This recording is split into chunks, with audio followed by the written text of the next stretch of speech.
నమస్తే, welcome to war room. నేను బలరాం. సమాజంలో ఆర్థిక అసమానతలు తగ్గాలి, అప్పుడే ఈ సమాజంలో అందరికీ గౌరవం దక్కుతుంది అన్నది ఇవాళ ప్రధానంగా ఉన్న అంశం. అయితే ఆంధ్రప్రదేశ్ ప్రభుత్వం ఒక ప్రయత్నం మొదలుపెట్టింది. P4 పేరిట ఇదే అంశాన్ని ఆధారంగా ఇవాళ సమాజంలో ఉన్న ఆర్థిక అసమానతలు తగ్గించే ఒక ప్రయత్నం మొదలుపెట్టినట్టుగా తెలుస్తుంది. అయితే దానికి సంబంధించి P4 మీద అనేక అనుమానాలు ఉన్నప్పటికీ ఇవాళ ఇప్పటికే రాష్ట్రంలో అధికారంలోకి కూటమి ప్రభుత్వం వచ్చిన తర్వాత ఇది ఒక మంచి ఆశయంతో మొదలైంది. ఇవాళ రాష్ట్రంలో ఉన్న పేద కుటుంబాలను కొంతనైనా వారికి సపోర్ట్ ఇచ్చి వారిని కొంతనన్నా పైకి తీసుకురావాలి అన్న ఒక ప్రయత్నంలో భాగంగానే మేము ఈ ప్రయత్నం చేస్తున్నామని చెప్పనంటూ రాష్ట్ర ప్రభుత్వం ముఖ్యమంత్రి గారు పదే ప్రకటిస్తూ వస్తున్న పరిస్థితి. అయితే ఉగాది నాడే ఈ పథకాన్ని ప్రారంభించారు. అయితే ఇంప్లిమెంటేషన్ ఇవాళ స్టార్ట్ అయింది. ఇవాళ అధికారికంగా రాష్ట్ర ప్రభుత్వం ఈ విషయాన్ని ప్రకటించింది. ఇంప్లిమెంటేషన్ మొదలైంది. రాష్ట్రంలో మొత్తంగా దాదాపు 1,69,00,000 కుటుంబాలు ఉంటే అందులో దాదాపు 21 లక్షల కుటుంబాలు ఇమీడియట్గా ఇప్పటికిప్పుడుగా ఆర్థిక సహాయం పొందాల్సిన అర్హత ఉన్న కుటుంబాలుగా రాష్ట్ర ప్రభుత్వం గుర్తించింది. అయితే అందులో ఇప్పుడు ప్రస్తుతానికి మొదటి దశలో 13,40,697 కుటుంబాలకు ఇవాళ సాయం చేసేందుకు రాష్ట్ర ప్రభుత్వం ముందుకు వచ్చింది. అంటే ప్రైవేట్ పార్ట్నర్షిప్తో బంగారు కుటుంబాలుగా ఐడెంటిఫై చేసింది. ఈ బంగారు కుటుంబాలకు దాదాపు 1,41,977 మంది మార్గదర్శకులుగా ఉండబోతున్నారు. వీరంతా కూడా కొంతమంది ఎన్ఆర్ఐలు కావచ్చు, మరి కొంతమంది ఇండస్ట్రియలిస్టులు కావచ్చు, లేకపోతే బిజినెస్ మెన్లు కావచ్చు. వీరంతా కూడా మార్గదర్శకులుగా ఉండి ఈ 13,40,000 మందిని కుటుంబాలకు ఆర్థిక సాయమో లేకపోతే రకరకాలుగా అన్ని రకాల సహాయాలు చేస్తూ ఆ కుటుంబాలను ఆర్థిక పరిస్థితిని కొంతవరకు మెరుగుపరిచే ఒక ప్రయత్నం మొదలుపెట్టే కార్యక్రమము, ఆ ఇంప్లిమెంటేషన్ ఇవాళ స్టార్ట్ అయింది. దానికి సంబంధించిన కార్యక్రమంలోనే ముఖ్యమంత్రి గారు మాట్లాడారు. ఒకసారి ముఖ్యమంత్రి గారు మాట్లాడిన మాటలు ఒకసారి చూద్దాం. అఫీషియల్గా ఈరోజు ఈ కార్యక్రమాన్ని లాంచ్ చేస్తున్నాం. ఇది ఒక చరిత్రాత్మకమైన రోజు, ఒక హిస్టారికల్ డే, చరిత్రలో శాశ్వతంగా మిగిలిపోయే రోజుని మరొకసారి మీ అందరికీ విజ్ఞప్తి చేస్తున్నాను. ఇప్పటి వరకు ఒక మంచి బంగారు కుటుంబాలు 98,000తో స్టార్ట్ అయింది. 13,40,697 బంగారు కుటుంబాలని అడాప్ట్ చేసుకునే పరిస్థితికి వచ్చారు. అది కూడా ఈ సమయంలో ఇప్పటికీ మార్గదర్శకులు 13,479 నుంచి 1,41,977 మంది మార్గదర్శకులు ముందుకు వచ్చారు. అంటే 1,50,000 మంది దగ్గర 13.5 లక్షలు అడాప్ట్ చేసుకున్నారు. నా ఆలోచన 15 లక్షలు పెట్టుకున్నాం. కొంతమంది బంగారు కుటుంబాలు ఏవైతే 21 లక్షల్లో ఐడెంటిఫై చేసుకోమన్నాం, అదే సమయంలో మార్గదర్శకులు కూడా కొంతమంది ఇంకా కొన్ని పేర్లు కూడా వాళ్ళు కూడా అడాప్ట్ చేసుకునే స్వేచ్ఛనిచ్చాం. బలవంతం లేదు. ఒకవేళ నేను బలవంతం చేస్తే ఒకసారి వచ్చి మళ్ళీ మీరు పారిపోతారు. కానీ ఒకసారి మీరు ఇన్వాల్వ్ అయిన తర్వాత మీరు చేయగలిగితే మాత్రం మీకు ఎక్కడా లేనటువంటి ఒక తృప్తిని ఇస్తుంది. అయినా కూడా నా వంతు కర్తవ్యంగా నేను కూడా ఒక మార్గదర్శిగా ఉండాలని 250 కుటుంబాలను నేను కూడా దత్తత తీసుకొని నేను కూడా వ్యక్తిగతంగా మానిటర్ చేస్తున్నానని చెప్పి కూడా నేను మీకు తెలియజేస్తున్నా. ఇందులో కష్ట నష్టాలు నాకు కూడా తెలియాలి. రైట్, ఇది ఒక హిస్టారికల్ డే అన్నది ఇవాళ ముఖ్యమంత్రి గారి అభిప్రాయం. ఆయన చెప్తున్న మాట ఖచ్చితంగా ఇది చరిత్రలో నిలబడిపోతుంది. మేము ఒక ప్రయత్నం మొదలుపెట్టాము. ఆ ప్రయత్నంలో భాగంగా పేద కుటుంబాలు ఎవరైతే సాయం కోసం ఎదురు చూస్తున్నారో ఆ కుటుంబాలకు గనక ఈ మార్గదర్శులుగా ఉన్న వ్యక్తులను, బిజినెస్ మెన్లు కావచ్చు, ఎన్ఆర్ఐలు కావచ్చు, లేకపోతే ఇంకొక ఫీల్డ్లో ఉన్న వాళ్ళు కావచ్చు, ఎవరైతే ఆర్థిక సహాయం చేయగలిగే, ఆర్థికంగా సామాజికంగా లేకపోతే మరో రకంగా సాయం చేయగలిగే కుటుంబాలు ఉన్నాయో వారు సాయం చేయడానికి ముందుకొస్తే వారిని సాయం పొందడానికి అర్హులుగా ఉన్న వ్యక్తులను మేము కనెక్ట్ చేస్తే కనుక ఖచ్చితంగా ఈ రాష్ట్రంలో ఆర్థిక అసమానతలు తగ్గించడానికి ఇది ఒక పెద్ద విప్లవాత్మక నిర్ణయంగా మారబోతోంది అన్నది రాష్ట్ర ప్రభుత్వ అభిప్రాయం. రైట్, ఇదే అంశం. అయితే ఇదిలా ఉంటే వైసీపీ నుంచి ఈ రోజుకైతే రియాక్షన్ రాలేదు. ఇటీవల కాలంలో మాజీ ఎంపీ రంగయ్య గారు మాట్లాడారు, తలారి రంగయ్య గారు మాట్లాడారు. ఆయన మాట్లాడిన మాట ఒకసారి చూద్దాం. ఇప్పుడు P4 ఎలా ఉంటుందంటే సాధ్యమైనంత వరకు CSRకి సంబంధించిన పథకాలు ఉంటాయి, లేదా ఎవరో పెద్దలు ఇచ్చేటివి ఉంటాయి. మామూలు కూడా ఈ P4 అని లేకపోయినా కూడా వాళ్ళు ఫిలాంథ్రపిస్టులు అయితే వాళ్ళు చేస్తూనే ఉంటారు. సిఎస్ఆర్ అంటే కార్పొరేట్ సోషల్ రెస్పాన్సిబిలిటీకి సంబంధించి సామాజిక బాధ్యత కంపెనీ యాక్ట్ ప్రకారం, మినిస్ట్రీ ఆఫ్ కార్పొరేట్ అఫైర్స్ ప్రకారం అండర్ సెక్షన్ 135 ప్రకారం ఖచ్చితంగా 2% ఫండ్స్ని సామాజిక బాధ్యత కింద, సోషల్ రెస్పాన్సిబిలిటీ కింద ఇవ్వాల్సిందే. కార్పొరేట్ సామాజిక బాధ్యత కింద ఇవ్వాల్సిందే. ఖచ్చితంగా అది మ్యాండేటెడ్ రిక్వైర్మెంట్ ఉన్నదాన్ని వీళ్ళు మారుస్తూ ఉన్నారు. మా దగ్గర కూడా చెప్తూ ఉన్నారు, ఏదో స్కూల్లో బల్లలు కొన్నాం. రైట్. సో వైసీపీకి సంబంధించిన మాజీ ఎంపీ మాట్లాడిన మాటలు ఇవాళ సత్రంలో భోజనానికి సత్యనారాయణ రికమెండేషన్ లాగా ఉంది ఈ వ్యవహారం అన్నది ఇప్పటికీ. అయితే ఇది ఇవాళ రియాక్షన్ కాదు, ఇటీవల కాలంలో ఆయన గత 4-5 డేస్ బ్యాక్ ఏదో మాట్లాడినట్టున్నారు. అందులో భాగంగా అయితే వైసీపీ ఓవరాల్ రియాక్షన్ ఎట్లా ఉండే అవకాశం ఉంది అన్న అంశం మీద అది తీసుకొని వచ్చాం. రైట్. అయితే ఇదే అంశం మీద ఇది నిజంగా ఇవాళ గేమ్ చేంజర్గా కాబోతోందా? ఏపీ రాష్ట్రంలో ఉన్న పేదల ఆర్థిక పరిస్థితిని గణనీయంగా మార్చబోతోందా అన్న అంశం మీదే మనం ఇవాళ డిబేట్లోకి వెళ్తున్నాం. డిబేట్లో మనతో జాయిన్ అవుతున్నారు వైఎస్ఆర్సీపీ అధికార ప్రతినిధి బొలిదొర గారు, అదేవిధంగా బీజేపీ అధికార ప్రతినిధి పెద్దిరెడ్డి రవికిరణ్ గారు, రాజకీయ సామాజిక విశ్లేషకులు ఉప్పల లక్ష్మణ్ గారు ఉన్నారు, అదేవిధంగా తెలుగు యువత నేత రామ్మోహన్ నాయుడు గారు ఉన్నారు. రైట్. ఒకసారి రామ్మోహన్ నాయుడు గారు మీతోనే మొదలు పెట్టాల్సి ఉంటుంది. ఇవాళ రాష్ట్రంలో మొత్తంగా 13 లక్షల కుటుంబాలకు భరోసా ఇచ్చే ప్రయత్నం మొదలుపెట్టామని చెప్పి ముఖ్యమంత్రి గారు చెప్తున్నారు. అసలు ఈ కాన్సెప్ట్లో మీరు ఊహిస్తున్నది ఏంటి? మీరు ఏం చెప్పాలనుకుంటున్నారు రాష్ట్ర ప్రజలకు? సార్, చంద్రబాబు నాయుడు, నమస్కారం సార్. ముందుగా మీకు బలరాం గారు సార్, అలాగే ప్యానెల్లో ఉన్న నా తోటి సభ్యులందరికీ నా నమస్కారాలండి. ముఖ్యంగా ముఖ్యమంత్రి గారి కాన్సెప్ట్ ఏంటంటే పేదరికం నిర్మూలన అనేది ఈ రాష్ట్రంలో జరగాలి, మొట్టమొదటి కాన్సెప్ట్. రెండోది, మనం 1947లో మనకి స్వతంత్రం వచ్చి భారతదేశం నుంచి బ్రిటిష్ వారు ఎలాగైతే వెళ్ళిపోయారో మళ్ళీ 2047 వచ్చేసరికి 100వ సంవత్సరంలో మన ఆంధ్రప్రదేశ్ అడుగు పెడుతున్నాం. అంటే ఇండియా 100వ సంవత్సరంలో అడుగు పెట్టేసరికి ప్రపంచ దేశాలన్నింటిలో ఈ ఇండియా అనేది ఒక ఉన్నతమైన స్థానంలో ఉండాలి. అందులో ఆంధ్రప్రదేశ్ ప్రపంచ పటంలోనే ఒక అత్యున్నతమైన స్థానంలో ఉండాలనేది ముఖ్య ఎజెండాగా పనిచేస్తున్నాం. ప్రధానమంత్రి గారు కూడా కాన్సెప్ట్ ఏంటంటే ఎక్కడ కూడా ఏదైతే ఇబ్బందులు పడుతున్నారో ప్రజలు, అలాంటి ఇబ్బందులు పడే ప్రజలను కూడా మనం తీసుకోవడం, వారిని ఎన్నుకొని ఎవరైతే లోకల్ గా ఇండస్ట్రియలిస్టులు ఎవరైతే ఉన్నారో ఈ P4 సర్వే ద్వారా ప్రతి ఒక్కరు దానిలో ఇన్వాల్వ్ చేసి అటువంటి కుటుంబాలు ఎవరైనా ఉంటే 2-3 కుటుంబాలను వాళ్ళు దత్తత తీసుకొని వాళ్ళు పూర్తి బాధ్యత తీసుకునే విధంగా ఈరోజు ప్రభుత్వ కార్యక్రమం చేపడుతున్నాం. అందులో భాగంగా ఈరోజు 13 లక్షల మందికి ముందుగానే శ్రీకారం చుట్టాం. ఖచ్చితంగా P4 అనేది మంచి సక్సెస్ అవుతుంది సార్. ఇది పబ్లిక్ కి, ప్రైవేట్ కి, పీపుల్ కి పార్ట్నర్షిప్ చేసి ఒక వ్యవస్థలాగా దీన్ని అభివృద్ధి చేయాలని చెప్పేసి మేము అందరూ ఆలోచన చేస్తున్నాం. ఏదైతే నారా చంద్రబాబు నాయుడు గారికి ఆలోచన చేశారో ఈ ఆలోచన ఖచ్చితంగా సక్సెస్ అయితే అవుతుంది. అందులో భాగంగా రాష్ట్రం మొత్తం కూడా ఈరోజు అన్ని సచివాలయాలకు కూడా ఏదైతే మనం ఇన్స్ట్రక్షన్స్ ఇచ్చామో అన్ని ఇచ్చాము. అలాగే లోకల్ గా ఉన్న తెలుగుదేశం పార్టీ నాయకులు కానీ, యువత కానీ, అలాగే లోకల్ గా ఉన్న ఇండస్ట్రీకి సంబంధించిన పారిశ్రామికవేత్తలతో కూడా మాట్లాడడం జరిగింది. ఖచ్చితంగా ఈ P4 సర్వే చేసి మనం ఏదైతే 2047 అడుగు పెట్టేసరికల్లా ప్రపంచ దేశాలన్నింటిలో ఆంధ్రప్రదేశ్ అనేది ప్రపంచ దేశాలన్నింటిలో కూడా పోటీ పడే విధంగా ముందు స్థానంలో నిలబడుతుందని ఖచ్చితంగా చెప్పాలి. రామ్మోహన్ గారు ఇక్కడ వైసీపీకి సంబంధించిన ఎంపీ గారు మొన్న మాట్లాడినప్పుడు ఒక మాట అన్నారు, సత్రంలో భోజనానికి సత్యనారాయణ గారి రికమెండేషన్ లాగా ఉంది, సత్రంలో భోజనాలు ఎట్లాగో ఫ్రీ పెడతారు, మరి సత్యనారాయణ గారి రికమెండేషన్ లెటర్ ఎందుకు అని చెప్పాననే స్థాయిలో ఆయన మాట్లాడారు. అంటే CSR ఫండ్స్ ఎట్లాగో ఖర్చు పెడతారు, అటువంటిప్పుడు మళ్ళీ దీన్ని ప్రభుత్వం తీసుకొని దీన్ని ఏదో చేయడం దీనివల్ల ఎట్లా యూజ్ ఉంటుంది అని అంటారు సార్. CSR ఫండ్ అనేది అన్ని ప్రాంతాల్లో అవ్వేది కాదు సార్. CSR ఫండ్ అనేది వాటి నియోజకవర్గ పరిస్థితులు అక్కడ ఉన్న ఇండస్ట్రీల మీద బేస్ అయ్యి వెళ్తారు. CSR ఫండ్ అనేది మొత్తం ఓవరాల్ గా తీసుకుంటే మాకే ఎగ్జాంపుల్ తీసుకోండి, వెస్ట్ నియోజకవర్గం మా చుట్టుపక్కల కోరమండలం, HPCL అనే కంపెనీలు ఉన్నాయి. మా కంపెనీలతో మాట్లాడి CSR ఫండ్ తీసుకొచ్చి ఖచ్చితంగా ఆ ప్రాంతంలో ఎవరైతే పొల్యూషన్ పూజిస్తున్నారో వాళ్ళ CSR ఫండ్ ద్వారా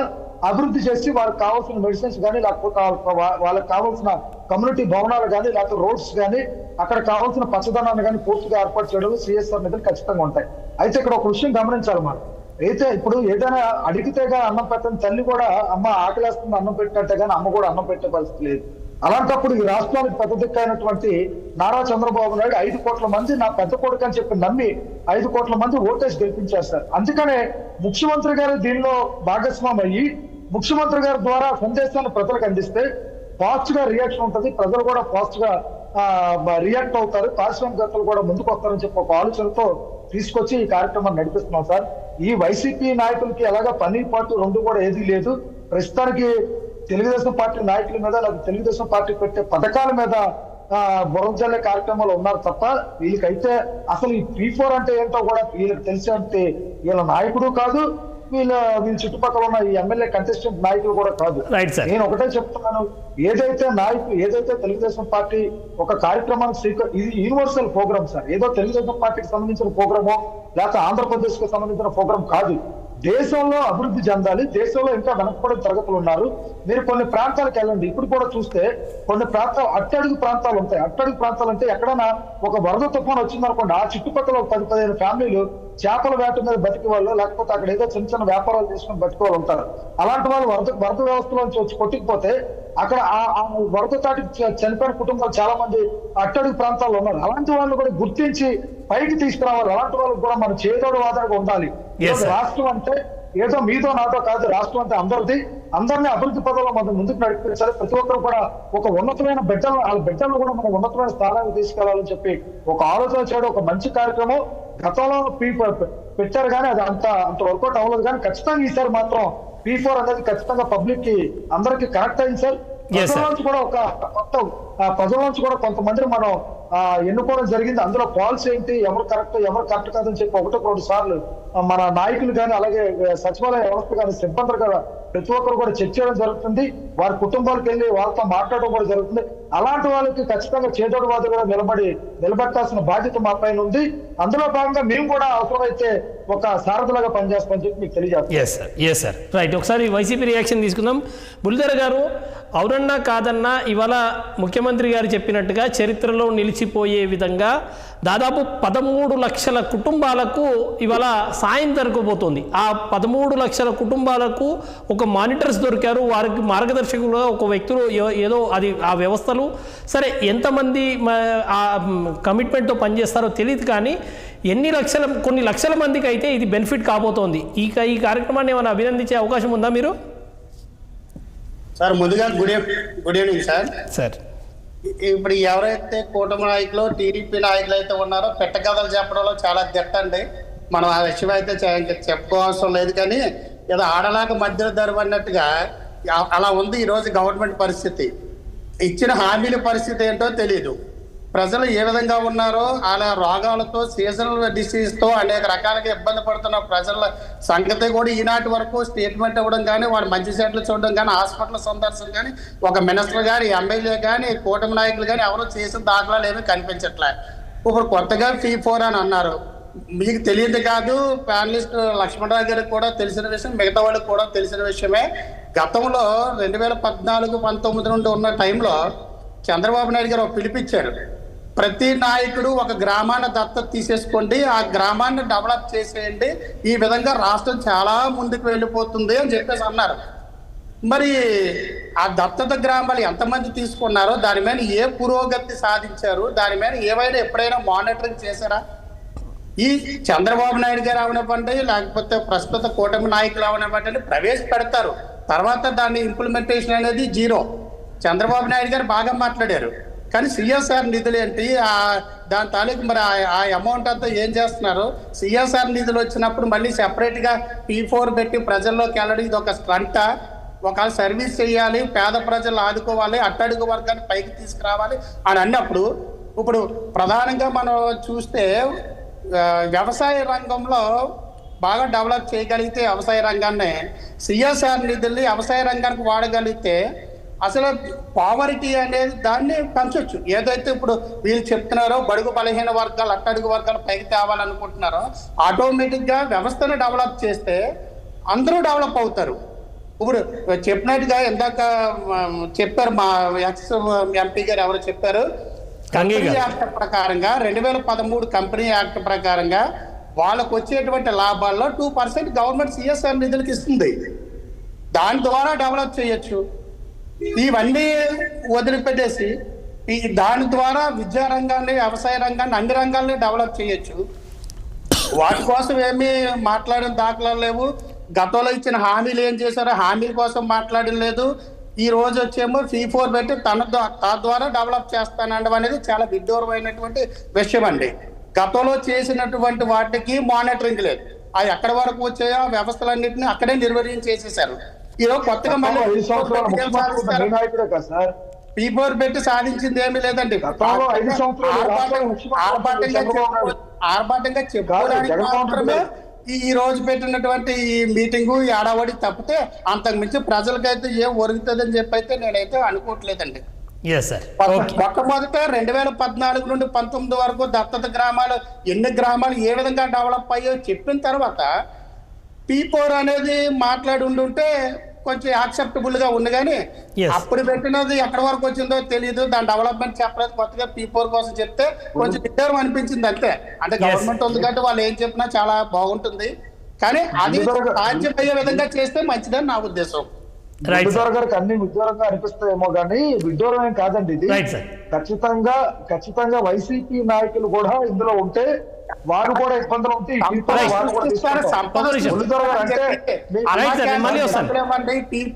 ఇవ్వండి అంటే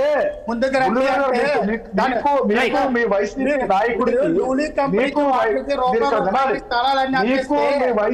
నాయకుడికి ఎమ్మెల్యేలకి P4 అంటే ఏంటో తెలీదు. అసలు ఆంధ్రప్రదేశ్ అభివృద్ధి చేయడం అంటే ఏంటో తెలీదు. మాకు తెలియదు. ఎవరైనా చేస్తే దాన్ని అభినందించడం మానేసి ఈ రోజు గతంలో 5 సంవత్సరాలు ముఖ్యమంత్రిగా మీ నాయకుడు పనిచేసాడు, ఏం చేసాడు అది చెప్పడం ముందు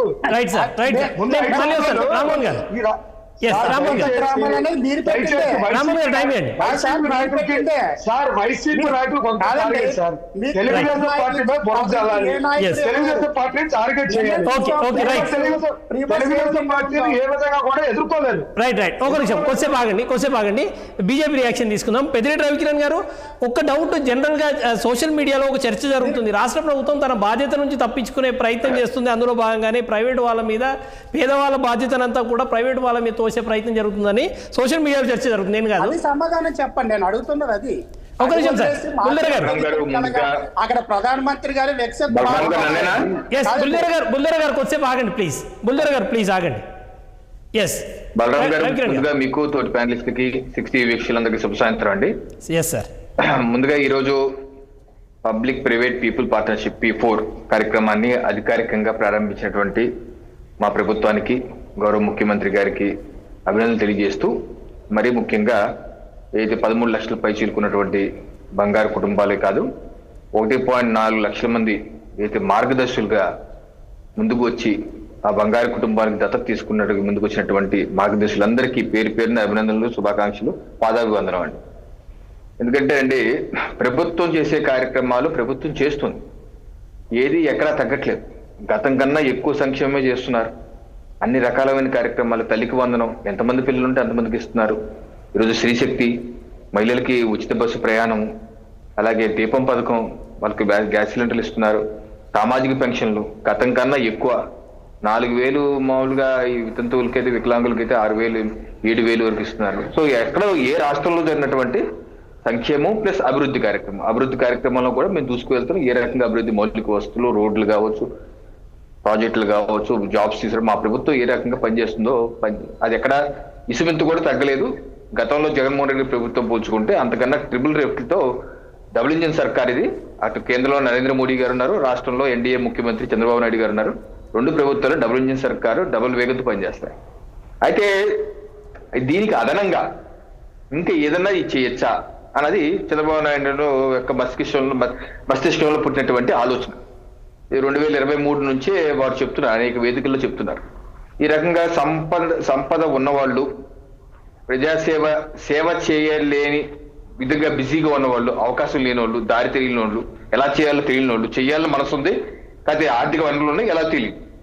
అటువంటి వ్యక్తులకి ఏదైతే అవసరాలు కావాలి, సహాయం కావాలి అని కోరుకునే వ్యక్తులకి ఈ రెండు గ్రూపులకి ఒక అనుసంధానకర్తగా ఉండి ప్రభుత్వం దీనికి మానిటరింగ్ లాగా అనుసంధానకర్తగా, ఫెసిలిటేటర్ గా ఉండి వారి యొక్క సహాయం పొందే విధంగా, దత్తత తీసుకునే విధంగా చేస్తే బాగుంటుంది.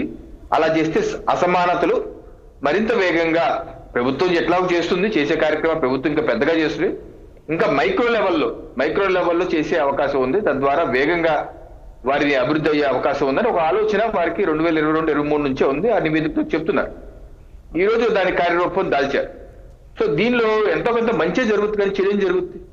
13 లక్షల కుటుంబాలకి ఎంతో కొంత మంచి ప్రభుత్వం ఇస్తుందే కాకుండా ఆ 1.4 లక్షల యొక్క మార్గదర్శకుల నుంచి కూడా అదనంగా ఇప్పుడు ఇందాక చూపించారు ముఖ్యమంత్రి గారు, ఒక అమ్మాయికి హెచ్సిఎల్ వాళ్ళు ఉద్యోగం ఇచ్చారు, ఆవిడ ఆనందపడింది. అలాగే ఏదో కుటుంబానికి చిన్న ఇబ్బంది ఉంటుంది, దాన్ని మార్గదర్శి సహకరిస్తారు. సో సంతోషమే కదా. దీనివల్ల ఎంతో కొంత మంచి జరుగుతుంది, కానీ చెడైతే జరిగే అవకాశం అయితే ఉండదు కదా. మంచి జరిగేదాన్ని మనం స్వాగతిద్దాం. అది చిన్నదే కావచ్చు. పేదరికం నిర్మూలన అయిపోతారా, ఆ 13 లక్షల కుటుంబాలు ధనవంతులు లక్షాధికారులు అయిపోతారా అని ఎలా అవుతారు? ఇప్పుడు వాళ్ళకి చిన్న ఇబ్బందులు ఉంటుంది. వాళ్ళు సర్వే చేశారు, ప్రభుత్వం కూడా సర్వే చేసింది. ఆర్టిఫిషియల్ ఇంటెలిజెన్స్ ద్వారా కూడా దాన్ని గణాంకాలు బదిస్తే అక్కడ ఏమన్నారు, ప్రభుత్వం చెప్తుంది వైద్య చికిత్స కోసం సహకారం అడుగుతున్న వాళ్ళు 21% మంది అంటారు. అలాగే చిన్న వ్యాపారాలు చేసుకుంటాం దాని సహాయం కోరుకున్న 9% మంది ఉన్నారు. అలాగే పిల్లల చదువు కోసం 37% మంది సహకారం కోరుతున్నారు. ఉద్యోగ అవకాశాలు కూడా 33% మంది కోరుతున్నారు. ఇవన్నీ చిన్న చిన్న అవసరాలు. ఈ అవసరాలు తీర్చేది మాత్రాన వాళ్ళందరూ లక్షాధికారి అయిపోతారా? అవి అయిపోరు కదా. పేదరికం పూర్తిగా నిర్మూలన అయిపోతా. ఇది సైకిల్. ఇది ఇప్పుడు అమెరికా లాంటి పాశ్చాత్య అభివృద్ధి చెందిన నెంబర్ 1 దేశంలోనే పేదరికం ఉంది. నేను అక్కడ ఉన్నవాడిని, కళ్ళారా చూసిన వాడిని. షికాగోలోని మహానగరంలోనే వాళ్ళకి పడుకుంటాకి ఇల్లు లేక రోడ్ల మీద పడుకున్న వ్యక్తులు చూశాను నేను. ఈ రోజుకి పేదరికం ఉంది కదా. పేదరికం అనేది సమూలంగా మనం మాపేయలేము. జనాభా మనకి 140 కోట్ల జనాభా ఉంది. సో దానికి తగ్గట్టు ఒక ఆ ప్రయత్నం చేస్తున్నప్పుడు మనం అప్రిషియేట్ చేయాలి. అలాగే ఇంకా వాళ్ళకి వదిలేస్తారా? మన ప్రధానికి వస్తే ఆరోపణలు ఏంటంటే ఆ మార్గదర్శి వదిలేస్తారా, ఇంకా మీ బాధ్యత నుంచి చేతులు దులిపేసుకుంటారా? ఈ ఆరోపణలు సరికాదు అంటున్నారు. ఇంకా ప్రభుత్వం ఏం తగ్గించిందని? ప్రభుత్వం అన్ని చేస్తుంది. చేసేంత అదనంగా ఎవరికైతే ఆర్థిక వనరులు ఉన్నాయి, ఎవరికైతే ఇప్పుడు నేను ఇందాక మీటింగ్ లో చూసాం, ఒక అతను నెదర్లాండ్స్ నుంచి వచ్చాడు, ఇక్కడ నుంచి చదువుకుని వెళ్ళి నెదర్లాండ్స్ ఎట్లా అయ్యాడు, అతనికి ఎలా సహాయం చేయాలో తెలియదు. అతను నేను సహకరిస్తాను కొన్ని కుటుంబాల దత్తత తీసుకున్నాడు, మంచిదే కదా. ఎంతో కొంత 1000, 10,000, 20,000, లక్ష ఎంతో ఇస్తాడో, లేకపోతే ఫోన్ లో మాట్లాడతాడో, లేకపోతే కొంచెం మంచి భరోసా ఇస్తాడో, ఏదో చేస్తాడు అక్కడ. అలాగే కొంతమంది ఫౌండేషన్ ఉన్నారు. ఇప్పుడు సమాజ సేవ అనేది మన భారత హైందవ సమాజంలో సంస్కృతిలో భాగం అండి.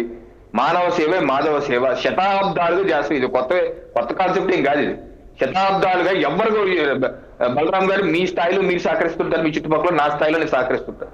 సహకారం అనేది మన జన్యుకరణంలోనే భాగం అని చేస్తాం మనం. ఇప్పుడు కరోనా సమయంలో చూసాం, ప్రభుత్వం కన్నా ప్రైవేట్ వాళ్ళు ఎక్కువ మంది సహకారం చేశారు. వాళ్ళ ఇంట్లో వండుకుని తీసుకొచ్చి అన్నం పెట్టారు. ప్రభుత్వం ఏం చెప్పలేదు, మీరు వండి అన్నం పెట్టమని పెట్టారు కదా. ఇచ్చే సమాజం మంది శతాబ్దాలకు ఇచ్చే సమాజం. లేకపోతే ఇన్ని చౌల్ట్రీలు ఈ రోజుకి కాకినాడలో మా ఊర్లో అనేక చౌల్ట్రీస్ ఉన్నాయి. మధ్యాహ్నం పూట విద్యార్థులకు ఉచితంగా భోజనం పెడతారు. అయిన చలమయ్య కళ్యాణ మండపం ట్రస్ట్ దేవాలయం వీధిలో నేను అప్పుడప్పుడు వెళ్ళి అక్కడ నేను వడ్డిస్తుంటాను. అక్కడ విద్యార్థులకు ఈ రోజుకి కూడా భోజనం ప్రతి పూట 50 నుంచి 100 మంది వరకు ఎవరు ఎంతమంది అంతమంది భోజనం పెడుతుంటారు. అలాంటి సమాజం మంది. సో సమాజంలో భాగమైన మనం ప్రభుత్వం కూడా ఒక ఫెసిలిటీ చేసి వాళ్ళు చిన్న చిన్న అవసరాలు తీర్చే కార్యక్రమం చేస్తారని మీరు అభినందించాలి. అలాగే వారు ఇచ్చినటువంటి గణాంకాలు కూడా ఏమన్నారు, వైద్య అవసరాలకి 21% మంది అడుగుతున్నారు అన్నారు. ఇప్పుడు మనకి ఎన్టీఆర్ వైద్య సేవలు ఉన్నాయి. ఆల్రెడీ 5,000 కోట్ల వరకు సంవత్సరానికి ఖర్చు పెడుతున్నాం. ఖర్చు పెడుతున్నప్పటికీ 21% మంది వైద్య సేవకి ప్రతి కుటుంబానికి 25 లక్షల వరకు ఖర్చు పెడుతున్నామే. మనం ప్రభుత్వం ఖర్చు పెడుతుంది 3 లక్షల కోట్లు. మన బడ్జెట్టే మనం పన్ను కడుతున్నామే. జిఎస్టీ పన్ను కడతాం, అన్ని పెట్రోల్ పన్ను కడతాం, అన్ని పన్నులు కడుతున్నాం, అంత ఆదాయ పన్ను కడతాం, అన్ని పన్నులు కట్టి ప్రభుత్వానికి 3 లక్షల కోట్లు బడ్జెట్ ఉన్నప్పుడు దానిలో 5,000 కోట్లు మనం బడ్జెట్ లో పెట్టి కేటాయించి ఖర్చు పెడుతున్నప్పటికీ 21% మంది అంటే 20 లక్షల కుటుంబాలు, 20% మంది అంటే 4 లక్షల కుటుంబాలు ఇంకా సరిపోవట్లేదు అంటున్నారు. ఎందుకలా అంటున్నారని కూడా ప్రభుత్వం అధ్యయనం చేయాలి. అక్కడ వచ్చిన తేడా ఏమైనా ఉందా, లేకపోతే ఇక్కడ ఏమైనా తప్పుడు గణాంకాలు ఉన్నాయా, లేదా నిజంగా ఇది విద్యా వైద్య సేవలు ఇంకో వినూత్నంగా ఏదైనా చెయ్యాలా, ఏదైనా మిస్ అయ్యామా, ఇటువంటిది కూడా ప్రభుత్వం సింహావలోకనం చేసింది. ఎందుకంటే 5,000 కోట్ల రూపాయలు ఖర్చు పెడుతూ కూడా 21% మంది అంటున్నారంటే ఎక్కడో లోపం ఉందా లేదా అనేది మనం వెరిఫై చేసుకోవాలి. అలాగే చిన్న వ్యాపారస్తులు 9% మంది సహాయం అడుగుతున్నారు. ఈరోజు ముద్రా రుణాల ద్వారా కేంద్ర రాష్ట్ర ప్రభుత్వాలు 10,000 నుంచి 10 లక్షల వరకు మీరు రుణాలు ఇస్తున్నారే. చిన్న ఏ మాత్రం పూచికత్తు లేకుండా, ఏ బ్యాంకు ఇబ్బందులు పడకుండా ఇస్తున్నాం కదా. అలాగే రాష్ట్రంలో కుల కార్పొరేషన్లు 50-60 ఉన్నాయి. జగన్మోహన్ రెడ్డి గారు ఆయన దయ వల్ల మొదలెట్టాడు. ఈరోజు కమ్మ కార్పొరేషన్, రెడ్డి కార్పొరేషన్, అన్ని కార్పొరేషన్లు ఉన్నాయి. అన్ని ఆయన ఒక రూపాయి ఇవ్వలేదు. ఇక్కడ మా ప్రభుత్వం అన్ని కార్పొరేషన్ ద్వారా స్వయం ఉపాధి పథకాలు రుణాలు ఇస్తున్నాం కదా, కాపు కార్పొరేషన్ నుంచి ఇస్తున్నాం కదా, అన్ని రుణాలు ఇస్తున్నాం కదా. మరి ఈ లేన ఆ కేటగిరీలో ఉంటే వాళ్ళకి ఎందుకు రుణం ఇవ్వకూడదు ప్రభుత్వం తరఫున? అలా కూడా ఇచ్చి ఓకే మన మార్గదర్శకుల ద్వారా ఇప్పిద్దాం. అట్ ది సేమ్ టైం ఇలా కూడా ప్రభుత్వం కూడా చూసి ఒకవేళ అక్కడ మిస్ అవుతుందా అది ఏంటి, అప్పుడు వాటితో బిజినెస్ పెట్టించి ఆ బంగారు కుటుంబంతో వాళ్ళకి ఏమైనా వీళ్ళతో సలహాలు ఇప్పించి అలా బిజినెస్ చేసిన వాళ్ళని అటాచ్ చేసి బిజినెస్ ఎలా రకంగా చేయాలి, చిన్న చిన్న వ్యాపారాలు ఏ రకంగా చేసుకోవాలి, పొదుపు ఎలా చేసుకోవాలని సలహాలు ఇచ్చి మనం పెంపొందించచ్చు.